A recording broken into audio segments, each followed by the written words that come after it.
All right, so in this video we're going to be looking at the changes in the business cycle. And so just to refresh real quick, this was, let me just clear this whole page. This was what we looked at. Let me get rid of that line as well. Well, I don't, uh, there, whoops, that didn't work. Okay, we may just leave the line. Oh, there we go. Okay, so just to refresh, this is growth in GDP over the last 22 years.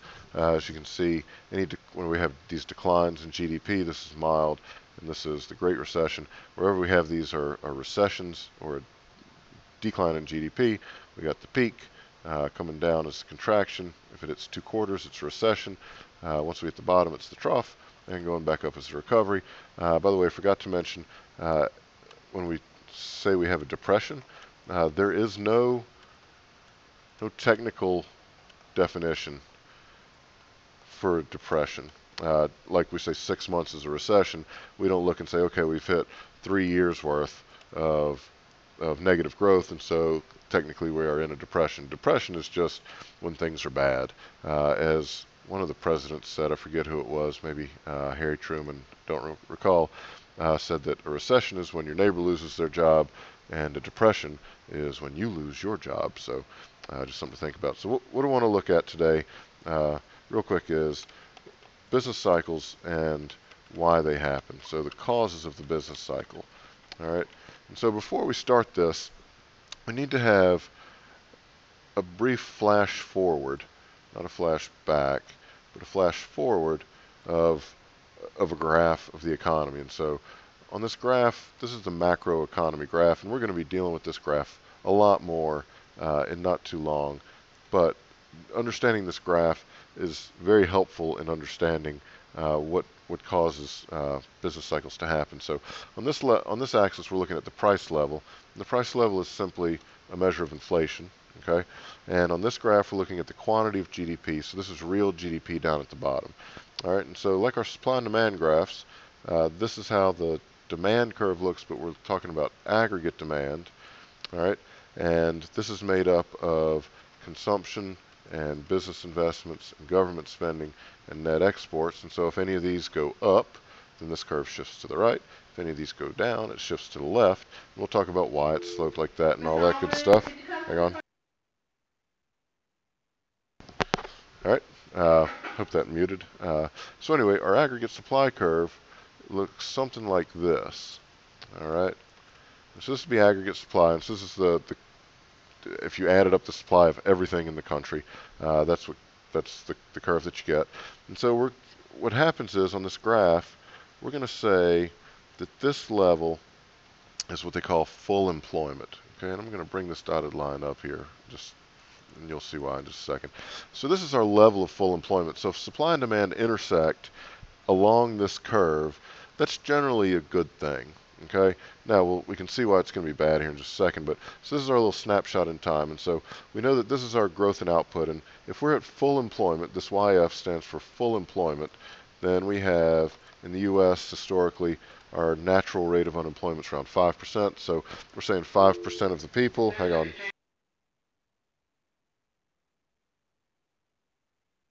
Stick with me. Long announcement.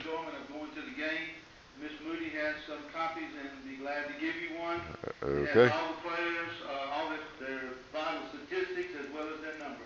Please come to the game. Thanks. Okay. Wish I could mute my speaker, but I can't.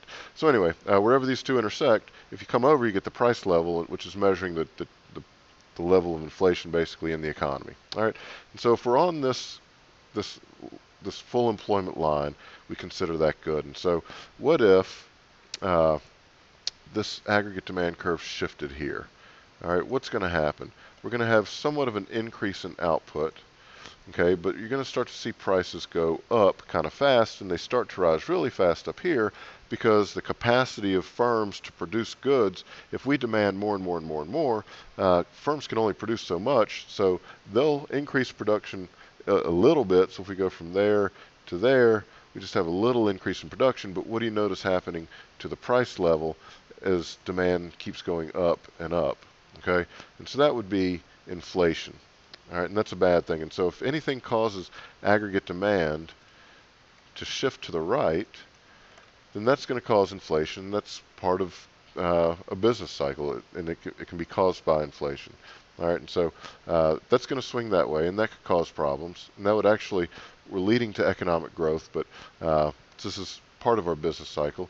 So let me see if I can, I shouldn't have drawn so many dotted lines, but while I'm doing this, take a look at what if aggregate demand shifted back to the left? Okay, what if whatever would cause aggregate demand to shift back to the left, what would that do to the economy? All right, almost there. And so if aggregate demand comes back to the left, AD2, what just happened? So our total output went decreased, all right, and the price level went down, and so our GDP went from here down to here, a real GDP, and so that would be a negative growth whenever that happens. All right, and so anything that causes consumer spending, business investments to go down, government spending to go down, or net exports to go down is going to pull aggregate demand down this way, and that's going to lead to possibly a recession. All right, down here, this would be about 5% unemployment. If our output moves to the left, what do you think is going to happen to unemployment? Okay, our quantity output is going down, and so obviously people are going to be laid off because we don't need as many because we're not producing as much. So anywhere over here, for the U.S. at least, in our natural rate of 5%, this might be 7% unemployment. Anything to the right, it's going to go down from 5% maybe to 4% or 3% unemployment. So really, this would be the aggregate demand causes of the business cycle, and we can kind of, there's a lot of different things, and we'll talk about them, that could cause these things to change. Okay, so government spending, if we're in a recession, government spending may go up, or the policy may cause for a decrease in government spending, but whatever they do is going to have an influence over aggregate demand. And what we're looking at right now primarily is this Keynes view of the macroeconomy, because Keynes was all about aggregate demand. Okay, whatever affected aggregate, that aggregate demand was basically the driver of the economy, in short. All right, there's more to it than that, and so one of the things that Keynes believed in, that we've talked about a little bit, is this notion of animal spirits. Okay, and the animal spirits just simply said, if your neighbor is spending money and your family is your parents or your friends or whoever, people that you know are spending money, then that's going to lead you to start to think that, hey, the economy's good, I'm going to go out and spend money. And so everybody starts getting in their head, everything's good, let's go spend money. That drives up consumption, drives up aggregate demand. Okay, same thing with business. If your competitors start reinvesting in their factories, then you're going to say, wow, things must be good. The future forecast must be looking pretty good. So if everybody else is doing it, I'm going to do it too. Mob mentality, you can think of it like that. And so if optimism, you could look at it as optimism or, mob thinking or whatever it is, optimism, whatever that is, it can cause aggregate demand to shift up. The animal spirits can work in the opposite way as well.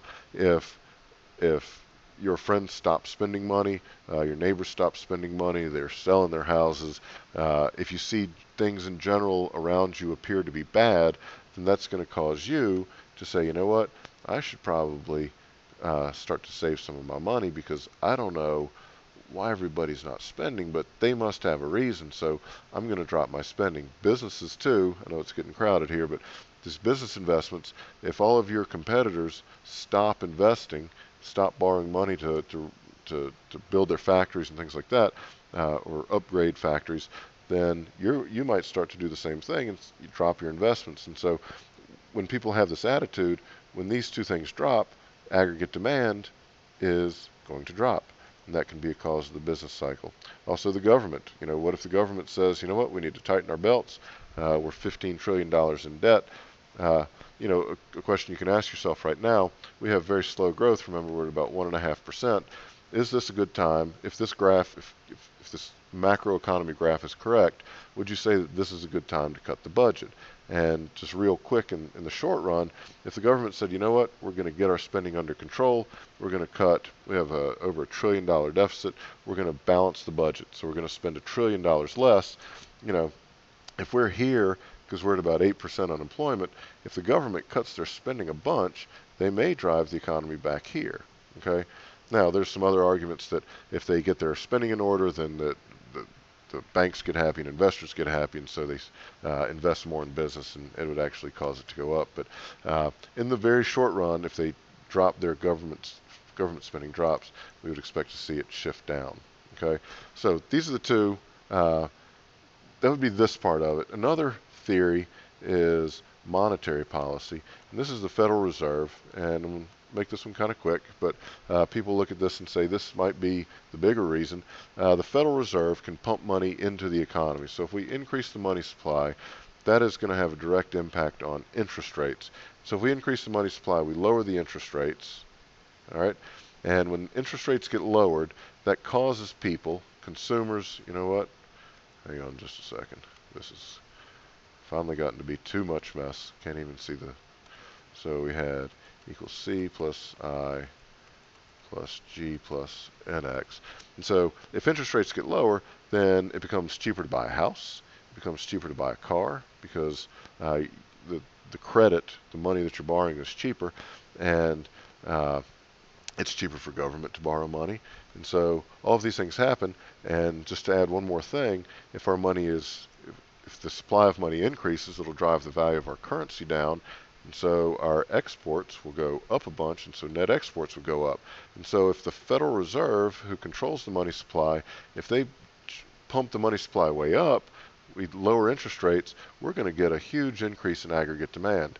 Conversely, what if they jump in and they say, you know what, we need to decrease people's spending. People are spending too much. And so what do we want to do to the money supply here? Well, if you're the Federal Reserve, you're going to say, you know what, we're going to cut. Let me cross this out real quick. If you're the Federal Reserve, the Fed, and you want to, let's say we're up here in an inflationary time, you would want to decrease aggregate demand to the left, and so you want to discourage consumers from spending money, you want to discourage businesses and governments, you want exports to go down, and so you would decrease the money supply, and by decreasing the money supply you cause interest rates to rise, and we'll get into why this happens later as well. But if interest rates are going up, we would expect to see consumers spend less because you're not going to buy as many cars. The incentive to buy cars goes down. If you buy like televisions and washers and dryers on credit, you may decide to opt out of those purchases. You will also probably be less likely to buy a house, which actually falls under business investments, but for other reasons we won't go into in here. But you're not going to buy a house. Businesses are not going to expand their business because the cost of credit, the cost of the money is too much. And so all these, through the monetary policy actions, the aggregate demand curve can be shifted down. All right. And so as you can see, as we're shifting aggregate demand back and forth